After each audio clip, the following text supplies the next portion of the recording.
புஸ்தகத்தை எடுத்துக்கொள்ளுங்க. இப்போ வசனத்தை நம்ம தியானிக்க போகிறோம். எல்லாரும் பைபிளை திருப்பி கொள்ளுங்க. முதலாவது ஒரு வசனம் எபிரேயர் 10:37 எடுங்க.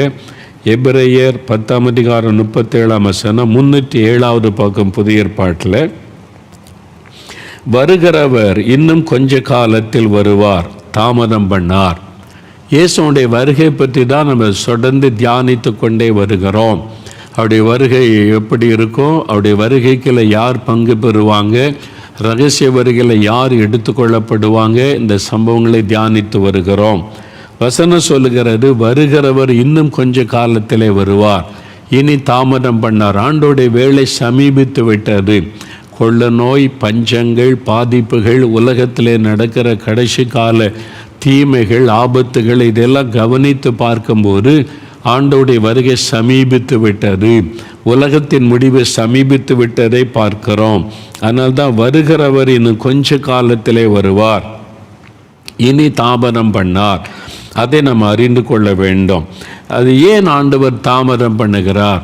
சில நேரம் நாங்கள் சின்ன வயசில் இருக்கிற காலத்திலிருந்து இந்த வயசான 60 வருஷமாக இதே தான் சொல்கிறாங்க, ஐயா இயேசு வரப்போகிறார் நீ இன்னும் வர்றதை காணோம் அப்படின்னு சலித்து கொள்கிற கிறிஸ்தவர்களும் உண்டு. ஏன் ஆண்டவர் இன்னும் தாமதிக்கிறார்? அதுக்கும் பைபிளில் ஒரு வார்த்தை எழுதப்பட்டிருக்க. நீங்கள் 2 பேதுரு 3:9 ஏன் ஆண்டவருடைய வருகை தாமதிக்கிறது? இவ்வளோ பிரசங்கம் பண்ணி ஏன் ஆண்டவருடைய வருகை தாமதித்து கொண்டு இருக்கிறாரு? நல்ல கவனிங்க, இந்த வசனம் சொல்லுகிறாரு.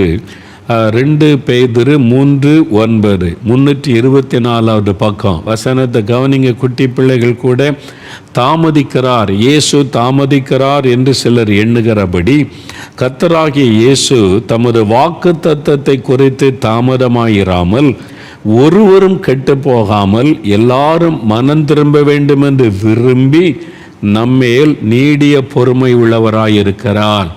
ஏன் அவர் தாமதிக்கிறார் என்றால், இன்னும் மனம் திரும்பாதவங்க நிறைய பேர் இருக்கிறாங்க. அவங்க மனம் திரும்பாத விதத்தில் இயேசு வந்துவிட்டால் அந்த ஆத்துமாக்கள் நரகத்துக்குள்ளே போய் விடுவார்கள். அந்திக்கிறிஸ்துவின் ஆட்சியிலே மிகுந்த உபத்திரவத்தை சந்திக்க வேண்டியது வந்துவிடும். அதனால எல்லாரும் ரட்சிக்கப்படணும், எல்லாரும் மனம் திரும்ப வேண்டும் என்று ஆண்டவர் தாமதிக்கிறார். இப்போ அதுக்கு தான் வாய்ப்புகளை தருகிறார், மனம் திரும்பி ரட்சிக்கப்பட. இந்த COVID-19 மூலமாக நிறைய பேர் ரட்சிக்கப்பட வாய்ப்பை தேவன் ஏற்படுத்தி கொடுத்து நிறைய பேர் ரட்சிக்கப்பட்டிருக்காங்க. இதுவரை பேர் கிறிஸ்தவங்களாக இருந்தவங்க, ஜெபிக்க தெரியாத கிறிஸ்தவங்களாக இருந்தவங்க, பைபிளே வாசிக்காத கிறிஸ்தவங்களாம் ரட்சிக்கப்பட்டிருக்கிறாங்க. கிறிஸ்தவர் அல்லாத நிறைய மக்கள் இப்போ இயேசுவின் மூலமாக ரட்சிப்பை அடைந்திருக்கிறாங்க. இதுக்கு தான் ஆண்டவர் தாமதிக்கிறார். ஏன்னா ஒவ்வொரு ஆத்துமாவும் விலையேற பெற்றது, யாருமே கைவிடப்பட்டு விடக்கூடாது, எல்லாரும் மனம் திரும்பி ரட்சிக்கப்படணும்னு ஆண்டவர் தாமதிக்கிறாராம். ஆனால் இனி தாமதம் பண்ணார், வருகை சமீபித்து விட்டது என்றும் வேதம் எச்சரிப்பு கொடுக்கிறது. அதனால ஆண்டவர் இன்னும் சீக்கிரத்தில் வரப்போகிறபடியால் இனி தாமதம் பண்ணார், நம்ம எல்லாரும் மனம் திரும்பி ஆயத்தப்படணும். சரி, அப்போ எல்லாரும் ரட்சிக்கப்படணும், மனம் திரும்பணும்னு ஆண்டவர் தாமதிக்கிறார். அதுக்கு நம்ம என்ன செய்யணும்? எல்லாரும் ரட்சிக்கப்படணும் ஆண்டோடைய விருப்பம், அதை தாமதிக்கிறார். அப்போ இயேசுவை அறிந்த நாம் என்ன பண்ணணும், சபை என்ன பண்ணணும், ஊழியர்கள் என்ன பண்ணணும்னு சொன்னால் 2 காரியம் செய்யணும். நல்லா கவனிங்க. ஒவ்வொரு விசுவாசிகளும், தேவ பிள்ளைகளை, ரட்சிக்கப்பட்டவங்கள, சபைகளும், ஊழியர்களை கவனிக்க வேண்டிய 2 காரியம். 1 தீமோத்தேயு 2 1-4 எல்லாருக்காக ஜெபம் பண்ணுங்க. ஏன் எல்லாருக்கும் ஜெபிக்கணும்? எல்லாரும் ரட்சிக்கப்பட தேவன் விரும்புகிறார். அது வசனம் சொல்லுகிறாரு. அப்போ எல்லாரும் ரட்சிக்கப்படணும், மனம் திரும்பணுமானா எல்லாருக்காக நம்ம ஜெபிக்கணும். நம்ம ஜெபித்தாதான் அவங்க மனம் திரும்பி ரட்சிக்கப்படுவார்கள். இந்த நாட்களில் நம்ம ஜெபிக்க நிறைய பேர் மனம் திரும்பி ரட்சிக்கப்படுகிறார்கள். சபையில் நீங்கள் எல்லாருக்காக ஜெபிக்கணும். ஞாயிற்றுக்கிழமை ஆராதனையில் நீங்கள் எந்த பட்டணத்தில் இருக்கிறீங்களோ அந்த பட்டணத்தில் இருக்கிற எல்லா ஆத்துமாக்களும் ரட்சிக்கப்படணும்னு ஜெபிக்கணும். உங்கள் கிராமத்தில் இருக்கிற எல்லா ஆத்துமாக்களும் ரட்சிக்கப்படணும்னு சொல்லி நீங்கள் ஜெபிக்கணும். உங்கள் கூட வேலை பார்க்குறவங்க, கூட படிக்கிறவங்க, தெருவில் இருக்கிறவங்க ரட்சிக்கப்படணும்னு முதல்ல ஜெபிக்கணும். 2வது ரோமர் 10 எடுங்க. ரோமர் 10 பைபிளில் திருப்புங்க. ரோமர் 10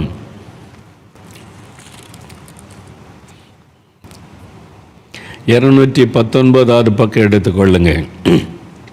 ரோமர் 10 அதிகாரம் 13-15 வசனம் பாருங்க.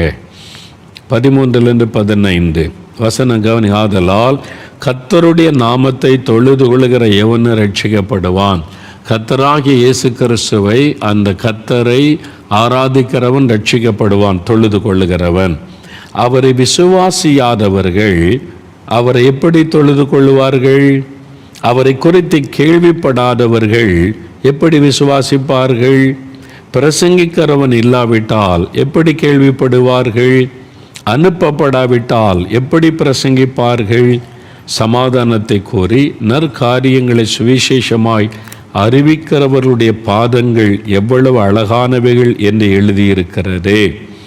அப்போது இதில் என்ன சொல்லப்பட்டிருக்கிறது? இந்த சுவிசேஷத்தை கேள்விப்படாமல் எப்படி ஜனங்க ரட்சிக்கப்படுவாங்க? அப்போ அவங்களுக்கு அறிவிக்கணும், சுவிசேஷத்தை அறிவிக்கணும். முதலாவது எல்லாரும் ரட்சிக்கப்படுவதற்கு ஜெபிக்கணும். ரெண்டாவது அவங்க ரட்சிக்கப்படுவதற்கு அவங்களுக்கு சுவிசேஷம் அறிவிக்கப்படணும். ரட்சிப்பின் செய்தி, அந்த நற்செய்தி சொல்லப்பட்டாதான் ரட்சிக்கப்படுவாங்க. வெறுமனை ஜெபம் மட்டுமே பண்ணி கொண்டிருந்தா ஒரு பகுதி தான் நம்ம செய்து கொண்டிருக்கிறோம்.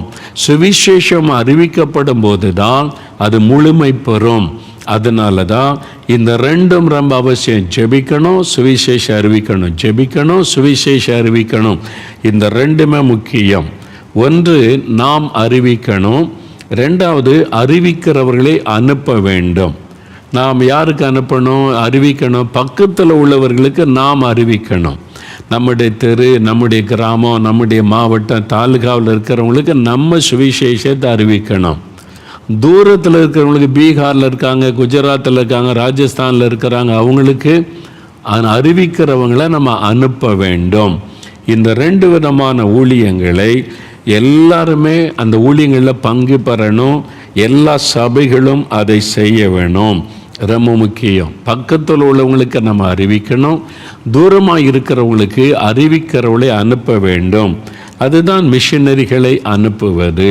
அதனால தான் நாங்கள் இயேசுடைய ஊழியத்தில் 78வது வருஷம் ஜெபக்குழு ஆரம்பித்து ஜெபித்தோம். இந்தியாவில் எல்லாம் எழுப்புதல் வரணும், எல்லாரும் ரட்சிக்கப்படணும், கண்ணீர் விட்டு அழுதெல்லாம் ஜெபித்தோம். ஜனம் ரட்சிக்கப்படணும் என்பதாக அழுது நாங்கள் ஜெபம் பண்ணினோம். அப்போ பீகாருக்காக, குஜராத், ராஜஸ்தானுக்காகலாம் ஜெபம் பண்ணினோம். அப்போ ஆண்டவர் சொன்னார், நீங்கள் இங்கே உட்காந்து அழுது ஜெபிச்சுக்கிட்டே இருந்தால் அங்கே உள்ளவங்க எப்படி ரட்சிக்கப்படுவாங்க? அப்போ இங்கே ஜெபத்துக்கு வல்லமை இருக்குல்ல ஆண்டவரே. ஓகே, நான் வல்லமை இருக்குது, ஜெபத்தை கேட்குறேன். ஆனால் சுவிசேஷம் சொல்லப்பட்டால் தான் அவங்க ரட்சிக்கப்படுவாங்க. அப்போ என்ன செய்யணும்? மிஷினரி அனுப்புங்க. மிஷினரி ஏற்கனவே ஸ்தாபனங்கள் அனுப்பி கொண்டு இருக்கிறது, அவங்களுக்கு உதவி செய்யுங்க. அப்போ ஜெபமும் செய்யணும், மிஷினரிகளை தாங்கணும். அப்போ தான் இன்றைக்கி பலனை பார்க்க முடியும். சரி ஆண்டவரேன்னு சொல்லி நாங்கள் முதலாவது மிஷினரி நண்பர் சுவிசேஷ ஜெபக்குழு மூலமாய் அர்ப்பணித்து ஜெபக்குள்ள வந்தவங்க ஆளுக்கு 50 ரூபா 100 ரூபா போட்டு முதல் மிஷினரி தாங்கினோம். இன்றைக்கு ஆண்டோடைய கிருபையினால் பாருங்கள், 935க்கு மேலே மிஷினரிகளை தாங்குகிற, 985க்கு மேலே மிஷினரிகளை தாங்கும்படி கர்த்தர் உதவி செய்ய. இந்த வருஷத்துக்குள்ள 1000 மிஷினரிகளை நம்ம பொறுப்பெடுக்கணும்னு ஜெபித்து கொண்டு வருகிறோம். ஒரு மிஷினரிக்கு 3000 ரூபா கொடுத்து அவங்களை சப்போர்ட் பண்ணுவது. அப்போ அவங்க அங்கே ஊழியம் செய்கிறாங்க. நம்முடைய சார்பாக அங்கே சுவிசேஷத்தை அறிவித்து ரட்சிக்கப்படும் போது உங்கள் பேரில் பரலோகத்தில் கணக்கு எழுதப்படும். அப்போ நீங்கள் அதை செய்கிறீங்க. ஒன்று, இன்றைக்கி நிறைய பேர் மிஷினரி அனுப்புகிறோம், சப்போர்ட் பண்ணுறோம், அது போதுன்னு இருக்கிறோம். போதாது.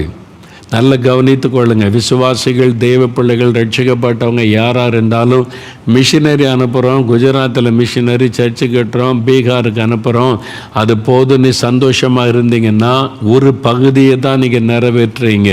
இன்னும் முழுமையான ஊழியம் செய்யலைன்னு அர்த்தம். நாங்கள் அப்படி தான் மிஷினரி அனுப்புகிற சந்தோஷப்பட்ட ஆண்டவர் சொன்னார். பக்கத்தில் உள்ளவங்களுக்கு யார் சொல்லுவா? 4 மாடி பக்கத்தில் கிராமத்துக்கு யார் சொல்லுவா? திருநெல்வேலி, தூத்துக்குடி மாவட்டத்தில் யார் சொல்லுவா? அப்போ அவங்களுக்கு நீங்கள் சொல்லணும்ல, இவங்களுக்கு நீங்கள் போய் அறிவிக்கணும். நல்லா அறிந்து கொள்ளுங்க. மிஷினரி தாங்குகிற, மிஷினரியை சப்போர்ட் பண்ணுறேன்னு அதில் சந்தோஷப்பட்டு கொண்டு இருந்தால் நீங்கள் ஒரு பகுதி ஊழியத்தை தான் நிறைவேற்றுகிறீங்க. உங்கள் பக்கத்து தெருவில் உள்ளவங்களுக்கு யார் சொல்லுவா, பக்கத்து கிராமத்தில் உள்ளவங்களுக்கு யார் சொல்லுவா, அவங்களுக்கு இந்த நற்செய்தி சொல்லணும் இல்லை, இந்த இயேசுவின் நற்செய்தி ரட்சிப்பின் செய்தி சொல்லணும் இல்லை. ஆண்டவர் பேசினார். அப்போ என்ன செய்யணும்? சுவிசேஷத்தை அறிவிங்க. அதனால நாங்கள் சுவிசேஷ அறிவிக்க அர்ப்பணித்து நாங்கள் மாதந்தோறும் ஒரு நாள் முழுவதும் கிராமம் போய் சுவிசேஷம் அறிவிப்போம். அந்த நாட்கள்லேயே சுவிசேஷ அறிவிப்போம். காலையில் போனால் ராத்திரி வரைக்கும் கிராமம் சுற்றி நடந்து தேவப்பிரசங்கம் பண்ணுவோம், கைப்பிரதி கொடுப்போம், சுவிசேஷ பிரதி கொடுப்போம். வீடுகளில் சந்தித்து ஜெபிக்க கூப்பிட்றவங்கள்ட்ட இயேசுவை பற்றி சொல்லி ஜெபம் செய்வோம். அது மாதிரி சுவிசேஷத்தை தூத்துக்குடி திருநெல்வேலி மாவட்டத்திலையும் கால்படாத கிராமமே கிடையாது. அவ்வளவு நடந்து சுவிசேஷம் அறிவித்திருக்கிறோம். ஊழிய வளர்ந்து பெரிய குருசைலாம் நடத்த ஆரம்பித்த உடனே சுவிசேஷ ஊழியத்தை விட்டுவிடவில்லை. ஆண்டவர் சொன்னார், சுவிசேஷம் தொடர்ந்து அறிவிக்கப்பட்டு கொண்டே இருக்கணும் கிராமங்களிலே. அதனால் இயேசுடைய ஊழியத்தில் காஸ்பல் டீம் 45 வருஷம் 40 ஆண்டுகளுக்கு மேலே காஸ்பல் டீம் வைத்திருக்கிறோம். இப்போவும் சுவிசேஷ குழு அவங்க போய் கிராமங்களில் சுவிசேஷம் அறிவிக்கிறாங்க. அது கட்டாயம் செய்யப்பட வேண்டிய ஒரு காரியம். ஏன்னு சொன்னால் 1 கொரிந்தியர் 9:16 எடுங்க. 1 கொரிந்தியர் 9:16 சுவிசேஷத்தை நான் பிரசங்கித்து வந்தும் மேன்மை பாராட்ட எனக்கு இடமில்லை, அது என்மேல் விழுந்த கடமையாயிருக்கிறது. சுவிசேஷத்தை நான் பிரசங்கியாதிருந்தால் எனக்கு ஐயோ. அது கடமை. ஒவ்வொரு கிறிஸ்தவ ரட்சிக்கப்பட்ட ஒவ்வொருவரும் இயேசுவை மற்றவர்களுக்கு அறிவிக்க வேண்டியது கடமை. நீங்கள் அது கடமை, அதை நீங்கள் ஒதுக்கவே முடியாது, கட்டாயம் செய்யணும். நீங்கள் வியாபாரியாக இருக்கலாம், பேங்கில் வேலை செய்யலாம், ஐடியில் வேலை செய்யலாம், நீங்கள் ஒரு ஸ்டூடெண்ட்டாக இருக்கலாம், காலேஜ் ப்ரொஃபஸராக இருக்கலாம், சயின்டிஸ்டாக கூட இருக்கலாம். இயேசுவை மற்றவங்களுக்கு நீங்கள் அறிவிக்கணும், அது கடமை. நீங்கள் அறிவிக்காவிட்டால் உங்களுக்கு ஐயோ. பவுல் சொல்கிறார், தன்னையே வைத்து கொண்டு நான் அறிவிக்காவிட்டால் எனக்கு ஐயோ அப்படின்னு. ஐயோன்றது சாபத்தை குறிக்க. ஐயோ என்ன இப்படி ஆயிட்டானே, சாபம். இன்றைக்கி விசுவாசிகள் மேலே இருக்கிற ஒரு சாபம் சுவிசேஷத்தை அறிவிக்காதது. சபைகள் மேலே இருக்கிற சாபம் சுவிசேஷத்தை அறிவிக்காதது. நீங்கள் சுவிசேஷத்தை அறிவிக்கிறீங்களா? மிஷினரிகளை அனுப்பி தூரத்தில் இருக்கிற மக்களுக்கும் அறிவிக்கணும், உங்கள் பக்கத்து கிராமத்தில் இருக்கிற மக்களுக்கும் அறிவிக்கணும். அப்படி செய்யாவிட்டால் உங்களுடைய சபை சாபத்துக்குள்ளாகிவிடும், நீங்கள் சாபத்துக்குள்ளாகி விடுவீங்க. உங்களுக்கு ஐயோ என்பதை உணர்ந்து நம்ம செயல்பட வேண்டும். அது ரொம்ப அவசியம்.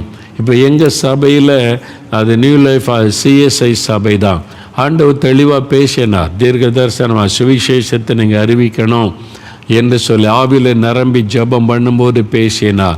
அதனால் பாருங்கள், வாரம் சுவிசேஷம் அறிக்கை. காலையில் ஆராதனை 9லிருந்து 11 வரைக்கும்.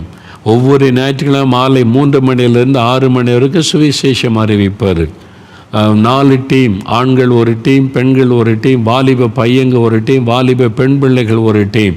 ஒவ்வொரு வாரமும் ஒவ்வொரு டீம் சுவிசேஷ அறிவிக்க கிராமங்களுக்கு போய் வீடுகளை சந்தித்து இயேசு அறிவிக்கிறதுனால நிறைய பேர் ரட்சிக்கப்படுறாங்க. இப்படி ஒரு கடவுளா, எங்களுக்கு இந்த ரட்சிப்போட என்ன செய்யணும் கேட்டு மனம் திரும்பி ரட்சிக்கப்படுகிறார்கள். சொல்லாததுனால தான் இன்றைக்கி நிறைய பேர் ரட்சிக்கப்படாமல் இருக்கிறாங்க. நாங்கள் இதை பார்க்கிறோம். உங்கள் சபையில் சுவிசேஷ குழு இருக்குதா? காஸ்பல் டீம் வச்சுருக்கிறீங்களா? ஐயா பாஸ்டர் ஐயா, கை கூப்பி கேட்குற, உங்கள் சபையில் காஸ்பல் டீம் இருக்குதா? சுவிசேஷம் வாரம் அறிவிக்கிறீங்களா? உங்கள் விசுவாசிகளை சுவிசேஷ அறிவிக்க உற்சாகப்படுத்துகிறீங்களா? ஐயா போதகர்மாரை, பிஷப்மார்களை தயவு செய்து கவனிங்க. இதுக்கு நீங்கள் செவி கொடுக்காட்டா அது சாபமாகிவிடும். இந்த சாபக்கேடு நிறைய சபைகளை தாக்கி இருக்கிறது.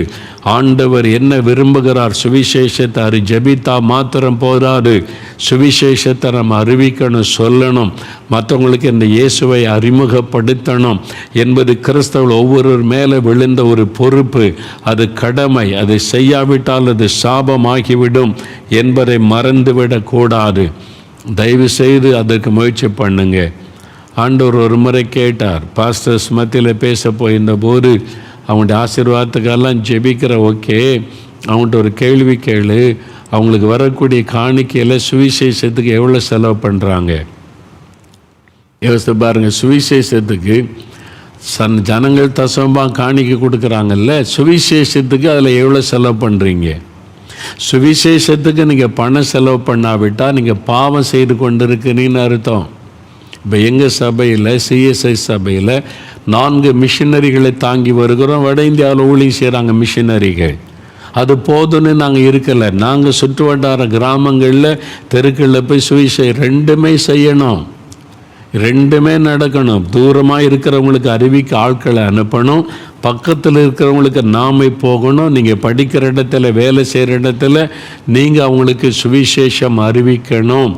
அது உங்கள் மேலே விழுந்த கடமை என்பதை மறந்துடக்கூடாது. குட்டி பிள்ளைகள் ரட்சிக்கப்பட்டுட்டீங்கள, தேசத்துக்காக ஜெபிக்கிறீங்களா, நீங்கள் கூட ஊழியம் செய்யணும், சுவிசேஷம் அறிவிக்கணும். இப்போ நிறைய பேருக்கு இதெல்லாம் பழக்கமே இல்லையா? ஜெபிக்கணும்னா வீட்டுக்குள்ளே உட்காந்து ஜெபிச்சிடலாம், அது கஷ்டமே கிடையாது. 2 மணி நேரம் கூட ஜெபிச்சிடலாம். முழங்கால் போட்டு தெருவில் இறங்கணும், கிராமத்துக்கு போகணும், வீதிகளில் போய் சுவிசேஷம் சொல்லணும்னா அது பயமாக இருக்காதா? எப்படி பேசுகிறது தெரியாது. இந்த நாட்கள் அதை தான் உங்களுக்கு சுலபமாக சொல்லி கொடுக்க போகிறேன். என்னென்ன விதத்தில் அறிவிக்கலாம், நீங்கள் வாய் திறந்து சொல்லாமலே சுவிசேஷம் அறிவிக்கலாம். அதுக்கெல்லாம் என்ன வழி இருக்குது?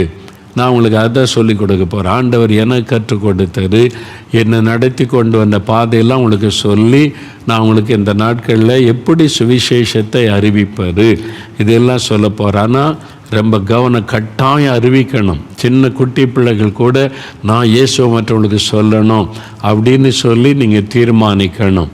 நீங்கள் அப்படி சொல்லும்போது அநேகர் ரட்சிக்கப்படுவாங்க.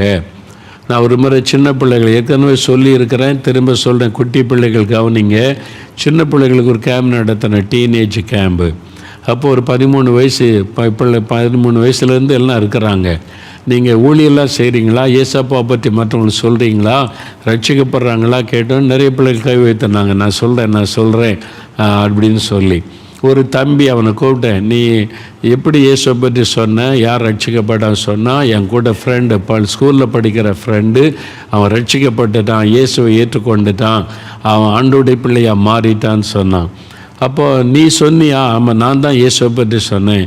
நீ என்ன சொன்ன, எப்படி நடந்துச்சோ அனுபவத்தை சொல்லு. நான் எல்லாருக்கும் மத்தியில் சந்தோஷமாக 13 வயசு அவன் சொன்னான் பாருங்க. நான் என் ஃப்ரெண்டு நாங்கள் 2 பேரும் ஃப்ரெண்ட்ஸு.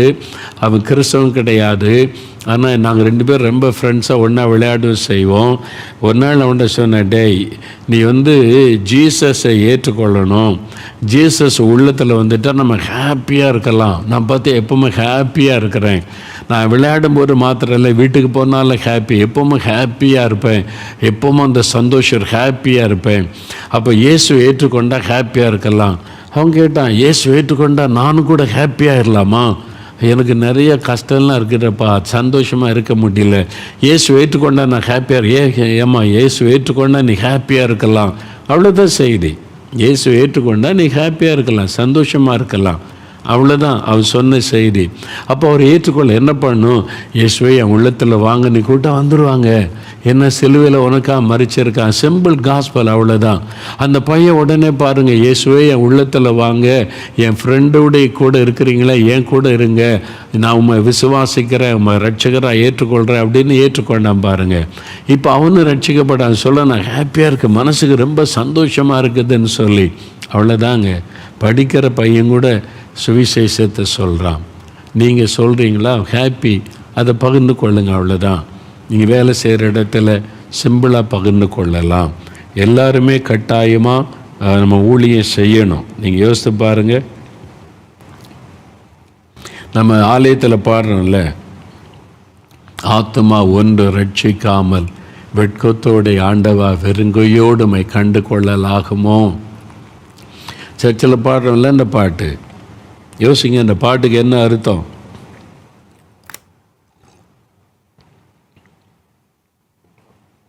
பாட்டுக்கு என்ன அர்த்தம்?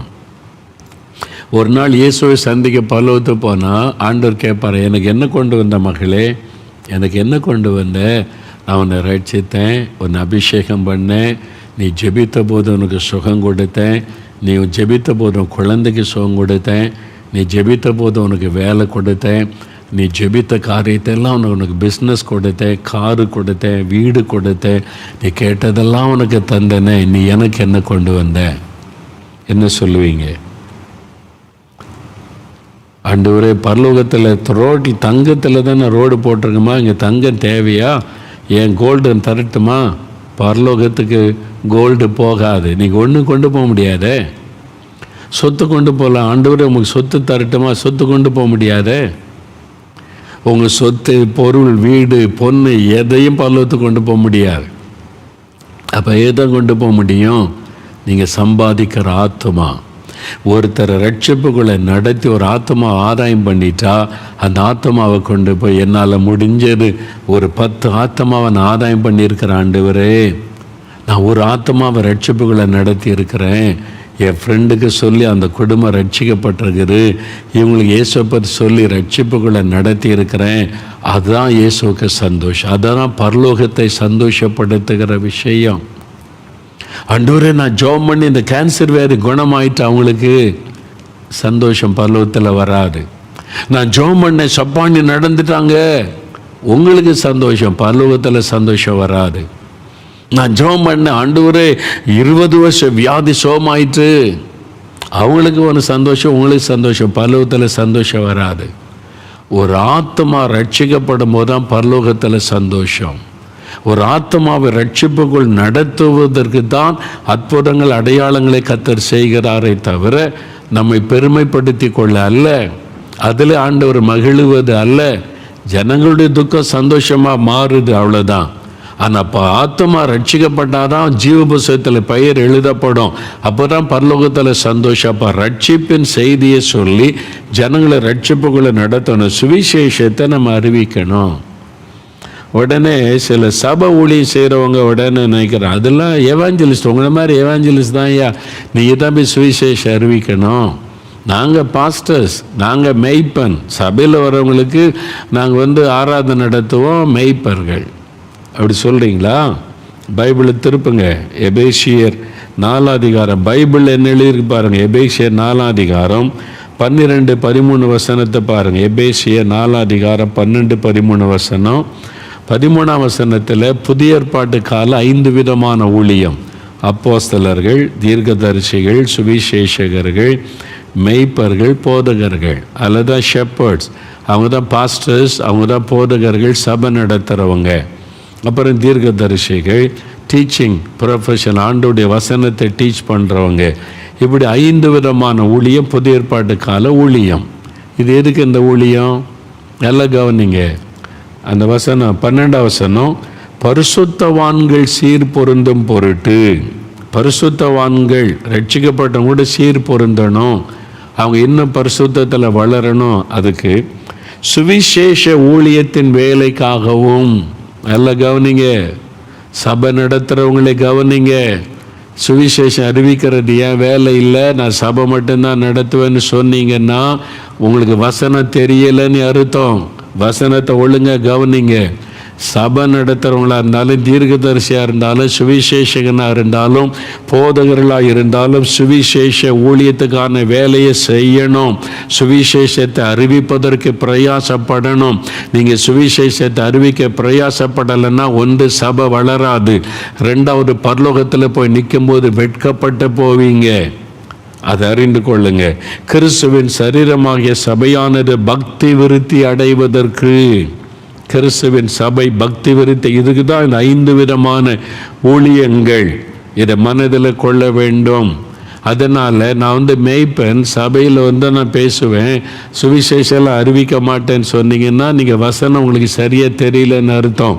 வசனத்தை நல்லா வாசிங்க. எல்லா ஊழியமும் சுவிசேஷத்தை அறிவிக்கிற ஒரு ஊழியம். நீங்கள் தீர்க்கதரிசின்னு சொன்னாலும் சுவிசேஷம் அறிவிக்கணும்.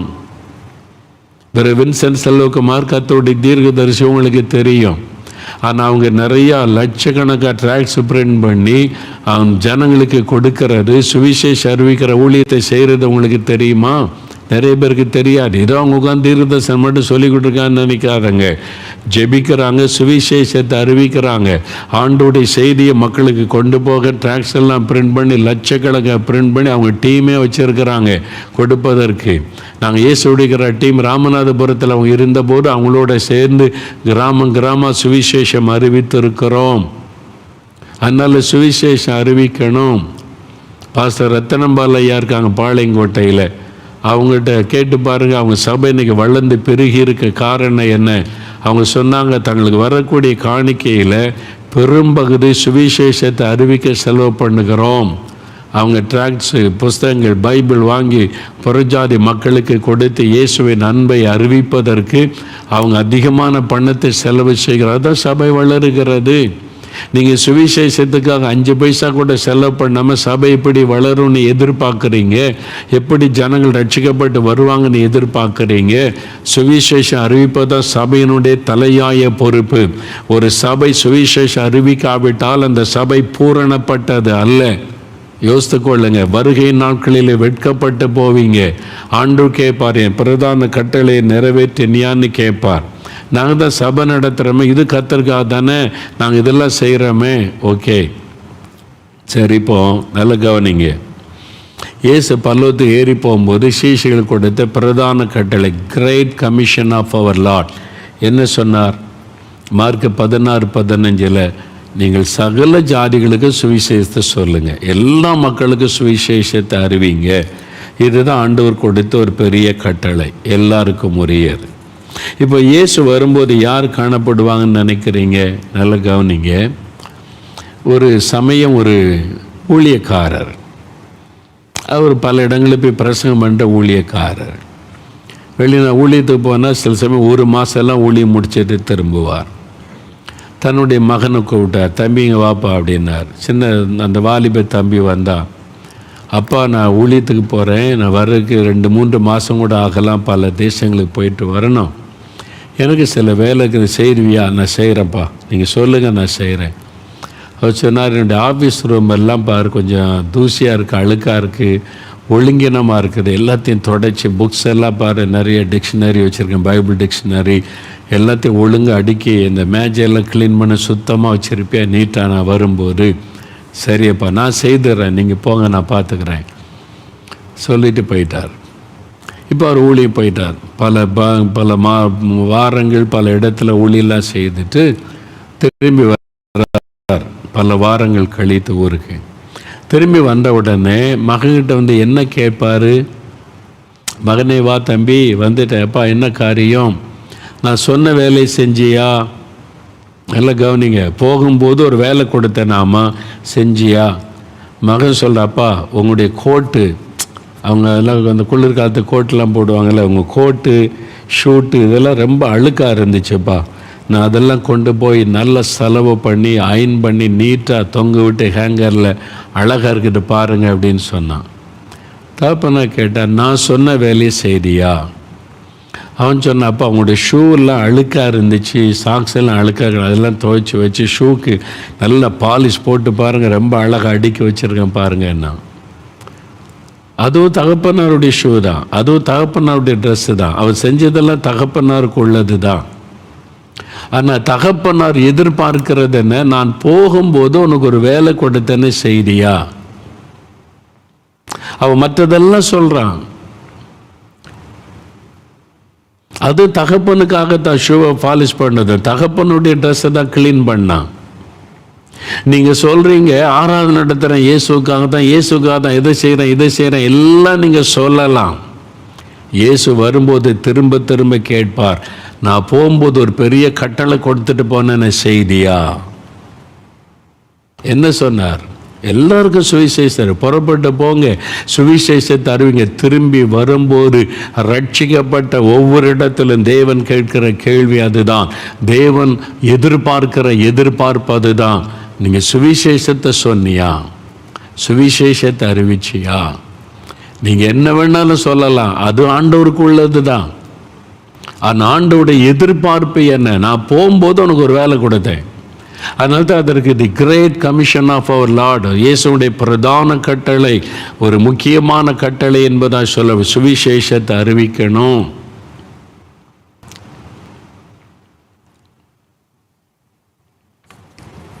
நம்ம ஏன் சுவிசேஷம் அறிவிக்கிறோம்? நிறைய பேர் மரம் மாற்றுறாங்கம்பாங்க.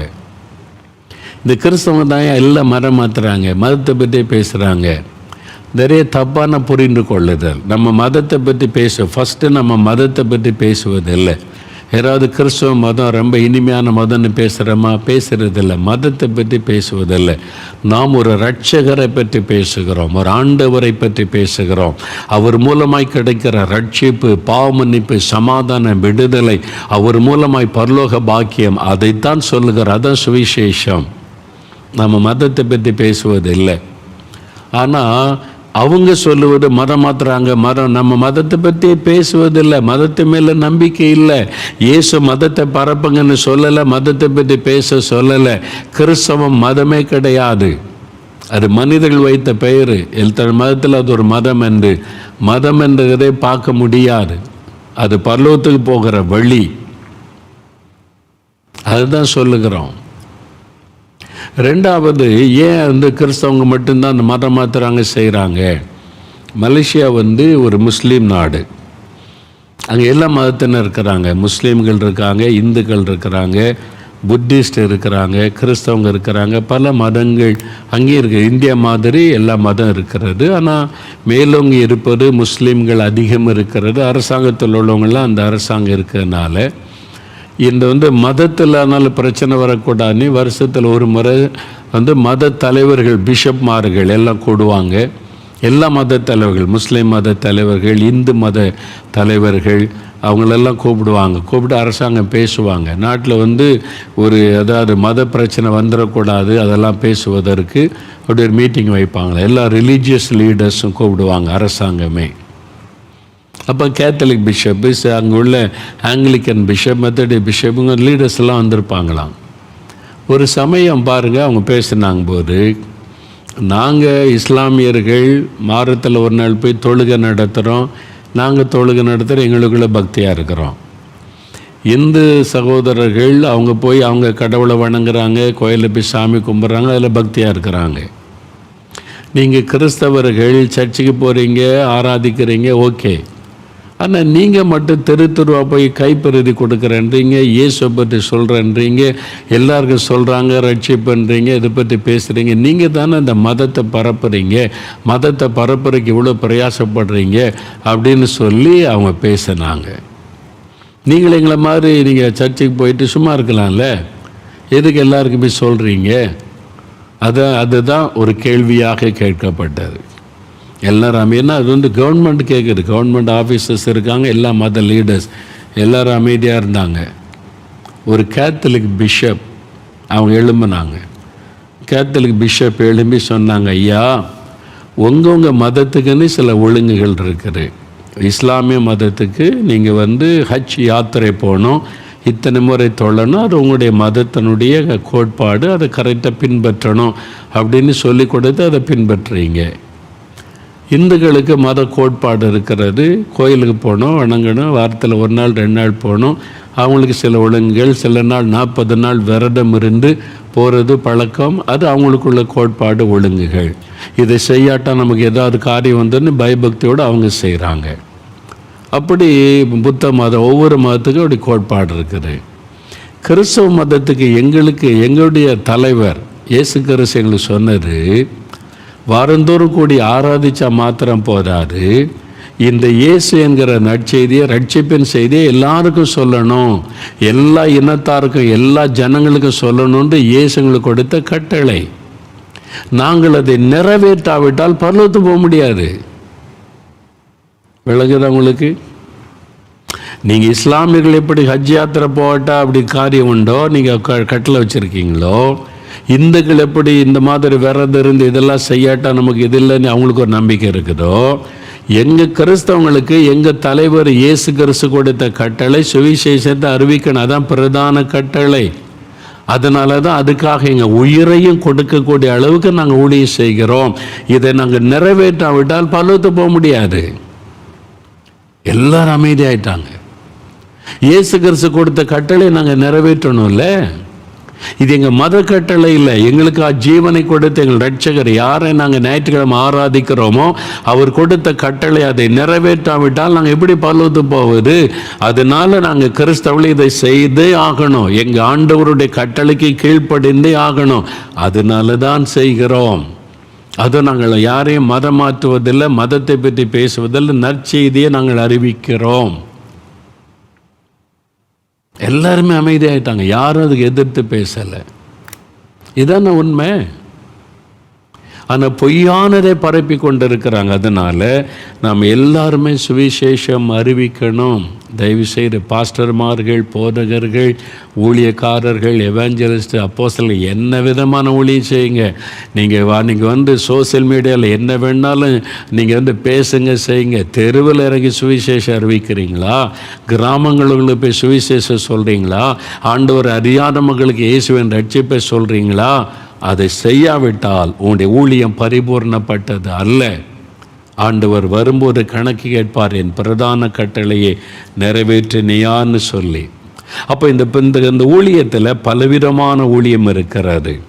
கைப்பிரதி ஊழியம், அதிகாலையில் பிரசங்கம் டான் பிரீச்சிங், திருப்பிரசங்கம் ஸ்ட்ரீட் பிரீச்சிங், அது மாத்திர வீடுகளை சந்தித்து சுவிசேஷம் அறிவிப்பது, சில்ட்ரன்ஸ் மினிஸ்ட்ரி, அப்புறம் ஜெயில் ஊழியம், அந்தரையா ஊழியம், தன்னித்தாளுக்கு சுவிசேஷம் அறிவிப்பது, ஆஸ்பத்திரி ஊழியம், அப்புறம் நற்செய்தி கூட்டம் சின்ன அளவில் நடத்துவது, பெரிய அளவில் நடத்துவது, ஸ்மால் குருசைட் அண்ட் பிக் குருசைட்ஸ், மிஷினரிகளை தாங்குவது, அப்புறம் சுவிசேஷம் அறிவிக்க உதவி செய்வது, அது சுவிசேஷம் அறிவிப்பதற்கு உதவி செய்வது, அப்புறம் சமூக வலைத்தளங்களில் சோசியல் மீடியா மூலமாக சுவிசேஷத்தை அறிவிப்பது. நிறைய வழிமுறைகள் இருக்கிறது. அப்புறம் சைலண்ட் காஸ்பல், நீங்கள் வாயினால் பேசாமலேயே சுவிசேஷத்தை அறிவிப்பது, அதெல்லாம் எப்படி? அதுதான் நம்ம தொடர்ந்து கற்றுக்கொள்ள போகிறோம். நாளை தினத்தில் அதை குறித்து முதலாவது கைப்பிரதி ஊழியம், ட்ராக்ஸ் மூலமாக எப்படி சுவிசேஷத்தை மற்றவங்களுக்கு சொல்லுவது, அது எவ்வளோ வல்லமை உள்ளது என்பதை அறிந்து எல்லாரும் செய்யக்கூடிய ஊழியம். எல்லாருமே மேடையில் ஏறி பிரசங்கம் பண்ணிட முடியாது. ஆனால் எல்லாரும் சுவிசேஷத்தை நம்ம மற்றவங்களுக்கு அறிவிக்கணும், சொல்லணும். அதுக்கு என்னென்ன வழிகள் இருக்கிறது அதைத்தான் உங்களுக்கு சொல்லும்படி கர்த்தர் கட்டளையிட்டார். நீங்கள் ஊழியம் செய்துக்கிட்டே இருக்கும்போது இயேசு வந்துட்டு காலம் ஊதனா பல்லத்துக்கு போயிடுவீங்க. நீங்கள் போய் திருப்பிரசங்கம் பண்ணிக்கிட்டே இருக்குன்னு வைங்க, எக்கால சத்தம் காதில் கட்டாயம் துணிக்கும். நீங்கள் போய் ட்ராக்ஸ் கொடுத்து இயேசு உங்களை நேசிக்கிறான்னு ஆத்தமாரை பண்ணிக்கிட்டே இருக்கும்போது எக்காலத்தை சொல்லிச்ச பல்லத்துக்கு போயிடுவீங்க. அறிந்து கொள்ளுங்க, சுவிசேஷத்தை அறிவிக்கணும். அதான் வேதம் சொல்லுகிற காரியம். இப்படி பல விதங்களிலே சுவிசேஷத்தை அறிவிப்பதற்கு முறை இருக்கிறது. அதை ஒன்றென்றால் நான் உங்களுக்கு சிம்பிளாக எல்லாருமே சின்ன பிள்ளைகள் கூட ஊழியம் செய்ய முடியும். நீங்கள் ஐடியில் வேலை பார்க்குறவங்க ஊழியம் சுவிசேஷம் சொல்ல முடியும். நீங்கள் எளிமையாக இன்றைக்கி பயப்படவே தேவையில்லை. நிறைய பேருக்கு பயம், வெட்கம், இதெல்லாம் எப்படி நீங்கள் எளிமையாக எப்படி நீங்கள் சுவிசேஷத்தை மற்றவங்கள்ட்ட ஷேர் பண்ணலாம், எப்படி காஸ்பலை சொல்லலாம், என்னென்ன விதம் இருக்குது. பேசாமலே நீங்கள் வாயை திறந்து பேச தேவையில்லை, எப்படி சுவிசேஷம் சொல்ல முடியும். இதெல்லாம் உங்களுக்கு வருகிற நாட்களில் கற்றுக் கொடுக்க போகிறேன். நாளை தினத்தில் கற்றுக்கொள்ள போகிறோம். ரொம்ப முக்கியமானது, ஆண்டவரே நானும் ஊழியம் செய்யணும், நானும் இயேசுவை அறிவிக்கணும், நானும் இந்த பிரதான கட்டளை நிறைவேற்றணும்னு உங்களை அர்ப்பணித்து கொள்ளணும். ஒப்பு கொடுக்குறீங்களா? இன்றைக்கி ஒரு தீர்மானம் எடுங்க. பிள்ளைகள் கூட, ஆண்டவரே நான் சுவிசேஷத்தை மற்றவங்களுக்கு சொல்லணும், உம்முடைய பிரதான கட்டளை நான் நிறைவேற்றணும். பாஸ்டர்மார்கள், ஊழியக்காரங்க தீர்மானம், எங்கள் சபை நாங்கள் இனி சுவிசேஷ குழுவை ஏற்படுத்துவோம், காஸ்பல் டீமை ஏற்படுத்தி இனி நாங்கள் தெருத்தெருவ ஆண்டவரை பற்றி அறிவிக்க எங்களை அர்ப்பணிக்கிறோம், ஊழியம் செய்வோம். ஒப்பு கொடுங்க காஸ்பல் அறிவிக்க. அப்புறம் ஆண்டவர் சொன்னார், சபை ஏன் திறக்கப்படணும்? அப்போ ஆண்டவர் கேட்டார், சபை திறந்து அவங்க என்ன பண்ணுவாங்க? இப்போ திறக்கப்படுறதில்ல. நீங்கள் நல்லா கவனிங்க, சுவிசேஷத்தை அறிவிக்க ஒப்பு கொடுங்க. இனி சபை மூடுகிற சூழ்நிலை வராது. நீங்கள் சுவிசேஷத்தை அறிவிக்கலைன்னா யோசித்து கொள்ளுங்க. அதனால் எல்லா சபையும், ஒவ்வொரு சபையிலையும் ஜெபக்குழுவும் இருக்கணும், காஸ்பல் டீம் சுவிசேஷ குழு இருக்கணும். அதுக்காக உங்களுடைய பணத்தை செலவு பண்ணணும்.